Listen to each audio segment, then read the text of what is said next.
bin Mubarak, anaknya Mubarak, yang namanya adalah Abdullah bin Mubarak, termasuk yang sering disebut nama beliau dalam ilmu tasawuf, min kibar as-sufiyah, min kibar as-salihin, min kibar al-wari'in, yang tidak lain barokah daripada sifat ayah beliau, yang mana ayah beliau ini Mubarak, Abdullah bin Mubarak, seorang budak tapi bisa memiliki anak yang min aulia, seorang budak yang bekerja di kebun untuk tuannya, kebun anggur, dan bekerja di sana sampai bertahun-tahun, bahkan sampai 20 tahun. Ketika 20 tahun bekerja di kebun anggur milik tuannya, maka tuannya sewaktu-waktu datang dan kemudian memanggil Mubarak dan memerintahkan Mubarak untuk mengambil anggur. Tapi tuannya mengatakan, ya Mubarak, ambil anggur yang manis, jangan yang kecut. Ada anggur sebagiannya manis, sebagiannya kecut. Maka diambillah sebagian daripada anggur yang ada di kebun tersebut dan dirasakan oleh tuannya, tapi kemudian tuannya mendapatkan anggur yang kecut. Ya Mubarak, sudah anak katakan ambil yang manis, pergilah kamu pergi dan carilah anggur yang lain yang manis, jangan yang kecut. Diambil lagi, dirasakan lagi, ternyata kecut. Ya Mubarak, ambil yang lain yang manis, sudah anak katakan jangan yang kecut. Ketika kali diambil dan kemudian dirasakan, tetap rasanya yang kecut. Kemudian tuannya marah dan kemudian mengambil anggur dengan sendirinya dan mengatakan, ini loh anggur yang manis, coba kamu rasakan seperti ini. Dirasakan manis. Kamu itu gimana? Kamu sudah 20 tahun kerja di kebun anggur ini, tapi tidak bisa membedakan mana anggur yang manis, mana anggur yang kecut. Maafkan saya wahai Tuan, karena demi Allah selama 20 tahun saya sudah bekerja di kebun ini, satu biji pun saya tidak pernah merasakannya, satu biji pun tidak pernah mencicipinya. Dari waroknya beliau, dari takutnya. Bayangkan 20 tahun kerja di kebun, setiap hari yang dilihat adalah anggur, tapi tidak pernah mengambil satu biji pun daripada anggur tuannya, karena sifat warok beliau. Ya, maka kaget tuannya, tidak pernah merasakan anggur yang ada di kebun dan beliau kerja di situ selama 20 tahun. Maka beliau akhirnya ingin menikahkan budaknya tersebut dengan putrinya sendiri. Dimerdekakan tuannya dan dinikahkan dengan putrinya. Dari hasil pernikahan tersebut lahirlah Sayyidina Abdullah bin Mubarak, seorang yang salihin, seorang yang dicintai oleh Rasul sallallahu alaihi wasallam, yang mana beliau kerja mencari uang. Beliau kerja, Sayyidina Abdullah bin Mubarak kerja cari uang.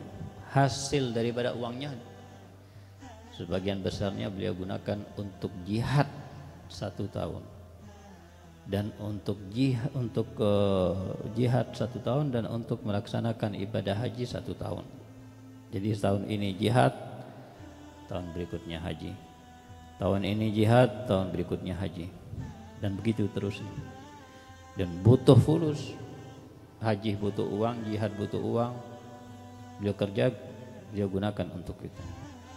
Sampai suatu waktu di tahun yang beliau gunakan untuk haji, beliau membeli kudanya, perlengkapan dan pembekalan yang akan dibawa untuk melaksanakan ibadah haji, sampai semuanya lengkap.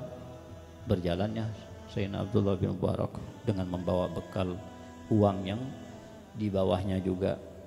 Tapi di tengah jalan melihat seorang wanita, seorang ibu yang sedang memilih-milih makanan yang ada di sampah.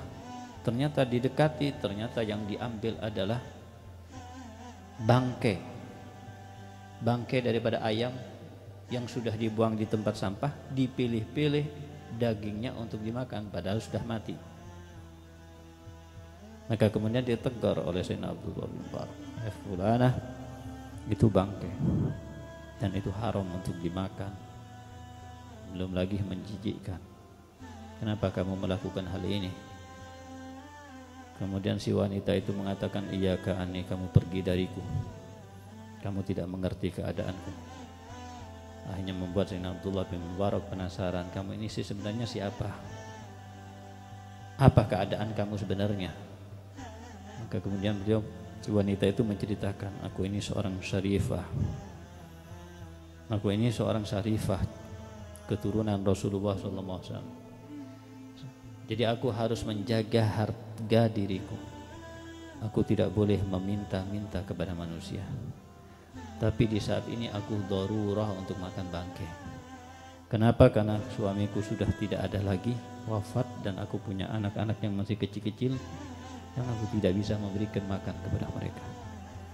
Disitulah Sayyidina Abdullah bin Mubarak menangis, mengeluarkan air mata dan mengatakan dalam dirinya, bisakah aku tetap melaksanakan ibadah haji, membawa bekal, membawa uang, dan kemudian aku membiarkan seorang wanita daripada cucu Rasul sallallahu alaihi wasallam kelaparan seperti ini? Tidak. Aku tinggalkan keinginanku yang sudah aku lakukan istiqomah bertahun-tahun seperti itu. Setahun haji, setahun jihad, istiqomah. Nafsunya tetap besar, kuat untuk melaksanakan keistiqomahannya. Tapi beliau berpikir gimana akan menjawab nantinya di akhirat dengan jawaban yang diterima oleh Rasulullah SAW. Tidak dahulukan haji, tidak mau perhatikan cucuku, beliau batalkan. Beliau berikan semua bekal makanan, bahkan semua uang yang beliau bawa, beliau berikan kepada syarifah tersebut. Dan beliau gagalkan rencana untuk haji. Berjalan beberapa waktu sampai ibadah haji selesai. Teman-teman daripada Sayyidina Abdullah bin Mubarak, termasuk tetangga-tetangga beliau, datang daripada ibadah haji. Maka Sayyidina Abdullah bin Mubarak pun mendatangi rumah-rumah mereka sebagaimana biasanya kalau ada yang datang dari haji, kita dengung, kita berangkat ke rumahnya, kita minta apa? Kita minta doa. Kalau ada yang berangkat haji, pulang dari haji secepatnya kalau bisa, minimal sebelum lewat 40 hari. Untuk apa? Untuk mendapatkan doa. Doa dari siapa? Sebenarnya bukan doa dari orang yang haji, tapi doa dari Rasulullah SAW. Kenapa? Karena Rasulullah SAW mengatakan dalam hadisnya, Allahumma ighfir lil haji waliman istaghfara lahul haj. Ya Allah, ampunilah dosa orang yang berangkat haji, dan ampunilah dosa orang yang meminta doa kepada orang yang haji. Jadi dosanya orang yang meminta doa kepada orang yang haji dimintakan oleh Rasulullah SAW agar diampuni dan dihapus oleh Allah Subhanahu Wa Taala. Berarti yang sebenarnya hakikatnya minta doa siapa? Yang berdoa siapa? Rasul. Jadi kalau kita didoakan oleh orang yang haji, berarti kita didoakan oleh Rasulullah SAW. Jadi dianjurkan, sangat dianjurkan yang pulang dari haji, kita mintai doa, kita mintakan untuk istighfar untuk kita, mintakan ampunan untuk kami, karena kamu berangkat daripada ibadah haji. Begitulah kebiasaan yang berjalan yang dari dahulu. Sayyidina Abdullah bin Mubarak pun juga seperti itu, datang kepada mereka yang datang dari ibadah haji dan meminta doa kepada mereka dan mendoakan juga mereka. Bagaimana dianjurkan kita meminta doa, kita dianjurkan juga untuk mendoakan. Doa, mendoakan. Doa berdoa. Apa doa yang kita ucapkan untuk seseorang yang pulang daripada haji? Hajjan mabrur, ya, hajan mabrur wa tijarat wa zamban maghfur wa tijaratan lan tabur. Semoga haji kamu haji yang diterima oleh Allah, semoga dosa-dosa kamu dosa-dosa yang diampuni oleh Allah, semoga ya apa yang kamu lakukan dengan mengeluarkan uang sebagai tijarah, perniagaan yang tidak akan rugi sama sekali nantinya.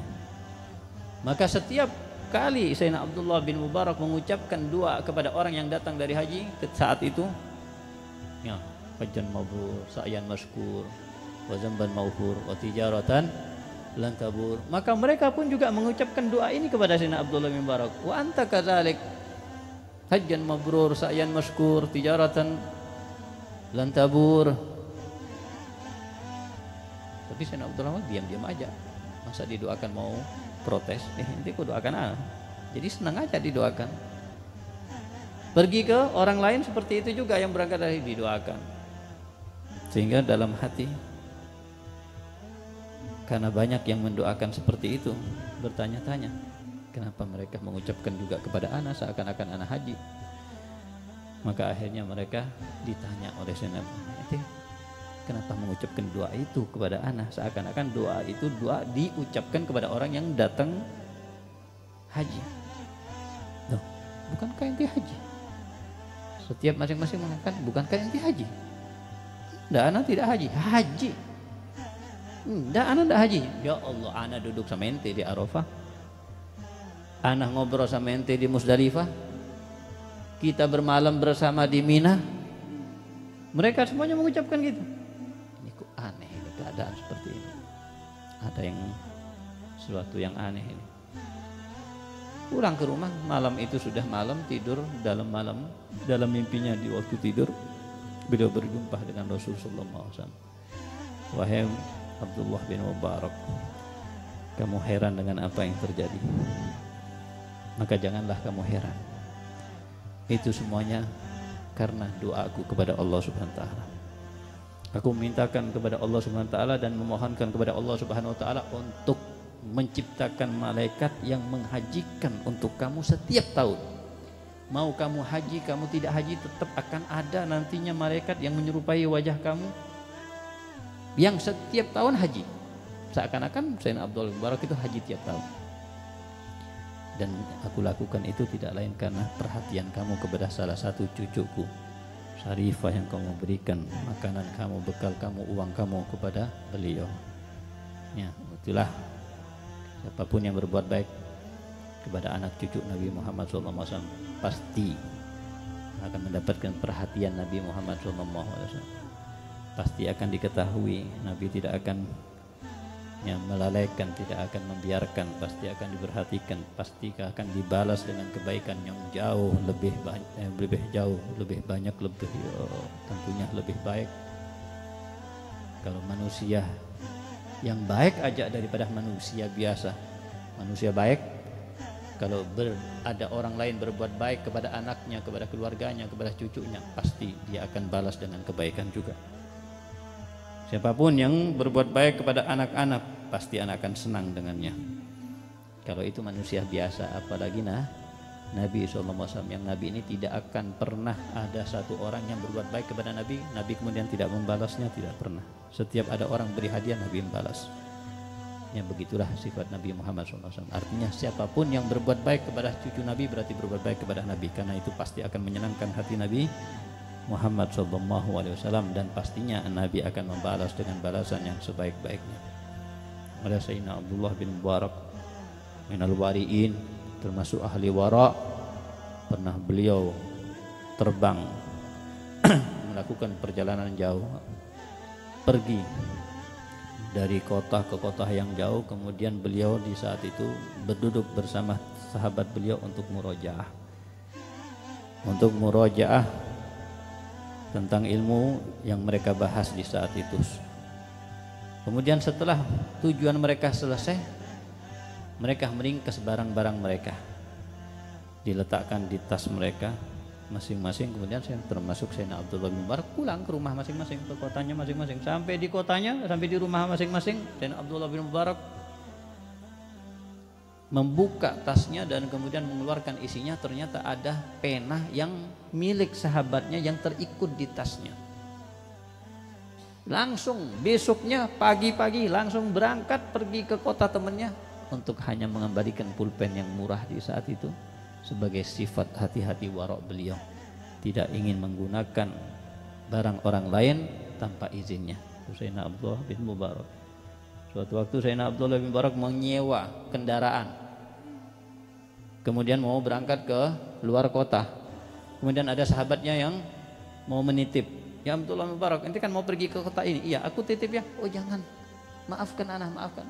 Loh, kenapa Sayyidina Abdullah bin Mubarak tidak mau dititipi barang? Bukan karena apa-apa, saya tidak melakukan perjanjian dengan pemilik kendaraan ini yang saya sewa untuk membawa titipan kamu. Jadi waroknya tidak ada perjanjian untuk membawa barang tersebut, sehingga beliau takut nantinya itu adalah melebihi daripada apa yang sudah disepakati daripada menyewa kendaraan tersebut. Ini dari warok beliau, dan ini tidak lain ya karena sifat orang tuanya. Insyaallah kalau orang tuanya orang soleh, orang tuanya orang wali min auliyaillah, anaknya pun juga mendapatkan cipratan daripada keberkahan.